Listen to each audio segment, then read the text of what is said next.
আমি মল্লিকা মনের কাছাকাছি তোমাদের আরেকটি কবিতা শোনাই। তোমাকে বলেছিলাম, নীরেন্দ্রনাথ চক্রবর্তী, তাঁর কলমে।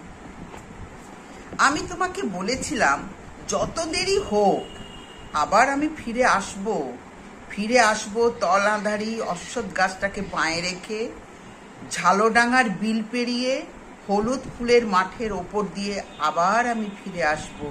আমি তোমাকে বলেছিলাম এই যাওয়াটা কিছু নয়, আবার আমি ফিরে আসব। ডগডগে লালের খেলায় আকাশটাকে মাতিয়ে দিয়ে সূর্য যখন ডুবে যায়, নৌকার গলুইয়ে মাথা রেখে নদীর ছলছল জলের শব্দ শুনতে শুনতে আবার আমি ফিরে আসব।